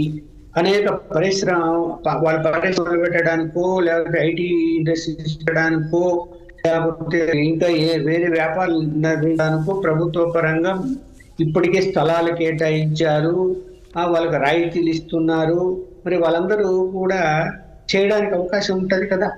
ఆల్రెడీ వాళ్ళకి ఇచ్చారు, మళ్ళీ ఇచ్చేదే ఉండదు. ఇంకా వాళ్ళు కూడా సెలెక్ట్ చేసుకోవాలి. చేయగలిగితే మన కళ్ళ ముందు వాళ్ళు ఎదిగితే మంచిది. స్కీమ్ అయితే మంచిది. మనం ఇప్పుడు రాజకీయంగా ఎవరి విమర్శలు చేసినా కూడా ఉన్నవాడు లేని వాడికి సహాయం చేయడం అన్నది ఏం తప్పవుతుంది? తప్పే కాదు. ఇది సమాజం, మన యొక్క సంస్కృతి ఎప్పటి నుంచో వస్తున్నది. ఇది అంటే ఈ దేశ సంస్కృతి పుట్టినప్పటి నుంచి కూడా పేదవాళ్ళకి సహాయం చేయాలి అనేటువంటిది ఎప్పటి నుంచో ఉంది. వాళ్ళని అభివృద్ధి చేయాలని కూడా ఉంది. రాజుల కాలంలో కూడా అలాగే జరిగింది. కానీ ఇప్పుడు ఈ విమర్శలు అనేది వస్తాయి. కాకపోతే ఏంటంటే అవకాశం ఇవ్వకుండా పరిపాలన జరగాలి. ఇప్పుడు ఆఫీసర్లు ఎలా ఉంటారు? ఆఫీసర్ల మీద వదిలేస్తే వాడు కూడా బెనిఫిట్ పొందాలని చూస్తాడు, ఖచ్చితంగా చూస్తాడు. మళ్ళీ ఏంటి, లేదంటే నీ మీద నెగిటివ్ రిపోర్ట్ ఇస్తా అంటాడు. లేకపోతే ఏంటి, లోకల్ లీడర్స్ ఉంటారు అనుకోండి, వాళ్ళకేదో సహాయం అందుతుంటుంది అనుకో, వాళ్ళ దగ్గర నుంచి వీళ్ళు సహాయం పొందాలనే ప్రయత్నం చేస్తారు. అట్లాంటివన్నీ ఏ ఒక్క చిన్న ఆరోపణ ఎక్కడొచ్చినా కూడా ఇమ్మీడియట్ రియాక్ట్ కావాలి, ఇమ్మీడియట్ దాన్ని సాల్వ్ చేయాలి. అంటే రెగ్యులర్ మానిటరింగ్ ఉండాలి. ఇది ఎవరు చేయగలుగుతాం? ఎమ్మెల్యేలకు సాధ్యమా, మంత్రులకు సాధ్యమా, అధికారులకు సాధ్యమా అనేది చూడాలి. అన్ని ముఖ్యమంత్రి గారు చూడలేరు, చేయలేరు, ప్రాక్టికల్ గా సాధ్యం కాదు కదా. అందువల్ల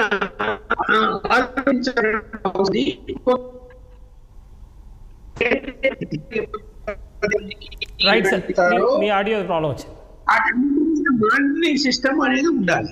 ఎస్ సార్, ఓకే, రైట్. మనం డిబేట్ క్లోజ్ చేయాలి, టైం అయిపోతుంది. రైట్, రామ్మోహన్ గారు ఫైనల్గా ఒక మాటలో చెప్పాలంటే ఏం చెప్తారు?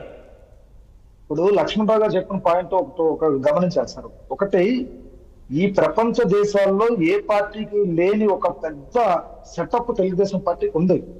ఖచ్చితంగా గ్రౌండ్ లెవెల్లో, కింద లెవెల్ నుంచి పై లెవెల్, ఒక ముఖ్యమంత్రి స్థానం వరకు కింద లెవెల్లో ఒక పెద్ద చైన్ లింక్ ఉంది, ఒక వ్యవస్థ ఉంది. మా వ్యవస్థలో మా నాయకులతో పాటు ఖచ్చితంగా సచివాలయం సిబ్బంది కానీ, అధికారులు కానీ, పారిశ్రామికవేత్తలు కానీ అందరినీ జాగ్రత్తగా కలుపుకొని వెళ్ళే ఈ P4 సర్వే ద్వారా ఎవరైతే అట్టడుగు ప్రాంతాల్లో ఇబ్బందులు పడిన వాళ్ళు ఎవరైతే ఉన్నారో వాళ్ళందరినీ పైకి తీసుకొచ్చే బాధ్యత తీసుకుంటాం సార్. Yes. ఖచ్చితంగా 2047 వచ్చేసరికి ఈ ఆంధ్రప్రదేశ్ ని ఈ రోజు తెలంగాణ ఏ విధంగా అయితే అభివృద్ధి చేశామో గతంలో చంద్రబాబు నాయుడు గారు ఏ విధంగా ఐటీ రంగంలో అభివృద్ధి చేశాడో అదే విధంగా ఆంధ్రప్రదేశ్ ని ఉన్నతమైన స్థానానికి తీసుకెళ్లేంత వరకు కూడా తెలుగుదేశం పార్టీ నాయకులు కానీ కార్యకర్తలు పనిచేస్తారు సార్. Right sir. బుల్దర్ గారు ఒక మాటలో చెప్పండి ప్లీజ్, క్లోజ్ చేయాలి మనం. సార్ నేను చెప్తున్నది అదే మొదటి నుండి చెప్తున్నది. P4 అయినా ఇంకోటైనా ఆర్భాటానికే తప్ప దానికి విధి విధానాలు లేవు, మానిటరింగ్ లేదు, అకౌంటబిలిటీ లేదు. ఇది ఏ విధంగా దీన్ని సక్సెస్ఫుల్ చేస్తారనేది ఆయన ప్రజలకు చెప్తే బాగుండు. కానీ అవన్నీ మానేసి మేము P4 పెట్టాం, మీరు అందరూ రండి అంటే ఎందుకు వస్తారు? ఈ రోజు డిబేట్ పెట్టారు, మేము ఎందుకు వచ్చాము? మీ వాయిస్ ప్రజలకు వినిపించాలా, అందులో మా స్వార్థం కూడా ఉంటాం, నలుగురికి మేము తెలియాలి. అదే కాన్సెప్ట్. ఒక పారిశ్రామికవేత్త ఎందుకు వచ్చి పెడతాడు? ఈ మాటలు విని వచ్చారు కదా, వాళ్ళు ఇండైరెక్ట్ గా ఏదో లబ్ధి పొందడం కోసం వస్తారు. అందువల్ల ఈ P4 అనేది ఆయన చెప్పుకోవడానికే తప్ప సక్సెస్ఫుల్ అయితే కాదు. గతంలో మన దత్త గ్రామాలు ఏ విధంగా అయితే చూసామో అది ఎలాగైతే మిడిల్ డ్రాప్ అయిపోయిందో ఈ P4 కూడా చంద్రబాబు నాయుడు గారు కానీ కూటమి ప్రభుత్వం కానీ ముందుకు తీసుకెళ్లలేదు. ఇదంతా ఒక ఆర్భాటానికి మాత్రమే. ఏవైతే ఇచ్చిన హామీలు ఉన్నాయో దాన్ని నిలబెట్టుకోలేక దాని నుంచి డైవర్స్ పొందడానికి ఇది ఒక రకమైన డైవర్స్ తప్ప చిత్తశుద్ధి కాదు అనేది వైసీపీ తరఫు నుంచి నేను చెప్తాను. Right sir. లక్ష్మణ్ గారు ఫైనల్ గా ఒక మాటలు చెప్పండి. చెప్పారు ఫైనల్ గానే, ఎందుకంటే మానిటరింగ్ సిస్టమ్ అనేది ఉండాలి. ఎక్కడ కూడా ఎవరికి అన్యాయం అంటే అది మిస్యూజ్ కాకూడదు, అలాగే క్లిప్రోగా ఉండకూడదు. ఈ రెండు లేకుండా మానిటరింగ్ చేయగలిగితే సక్సెస్ఫుల్ గా ముందుకు వెళ్ళొచ్చు. Right sir. Thank you sir. Debate లో పార్టిసిపేట్ చేసిన బలరాం గారు శ్రీమంతుల సినిమా వైసీపీ నాయకులు కొద్దిగా చూపించాలి సార్. ఏ సార్ చూపించండి. Right sir. Thank you sir. Debate లో పార్టిసిపేట్ చేసిన బుల్దర్ గారు, పెద్దిరెడ్డి రవికిరణ్ గారు, రామ్మోహన్ నాయుడు గారు, ఉప్పల లక్ష్మణ్ గారు, అందరికీ ధన్యవాదాలు. ఏది ఏమైనా P4 పేరిట ఒక ప్రయత్నం రాష్ట్ర ప్రభుత్వం మొదలుపెట్టింది. నిజంగా పేదలకు గనక ఆ పథకం ద్వారా ఏదైనా మేలు జరిగితే ఖచ్చితంగా అభినందించాల్సిందే. ఎందుకు అనంటే పేదల్లో చిన్న చిన్న అవసరాలు ఉంటాయి. ₹1,00,000 ఏదో ఒక చిన్న బిజినెస్ పెట్టుకోవాలని చెప్పి అనుకుంటాడు, లేకపోతే ఒక 2-3 లక్షలతో ఒక చిన్న ఇల్లు కట్టుకోవాలని చెప్పి అనుకుంటారు. అటువంటి చిన్న చిన్న అంశాలే పేదల జీవితాల్లో పెద్ద మార్పులుగా కనిపిస్తాయి. అది చిన్న విషయమే కావచ్చు, పెద్ద కంపెనీలకు లేకపోతే పెద్ద వ్యక్తులకు, NRIలకు, వారందరికీ కూడా అది చిన్న విషయమే కావచ్చు. కానీ ఒక పేదవాడి జీవితంలో అది పెద్ద విషయం అవుతుంది.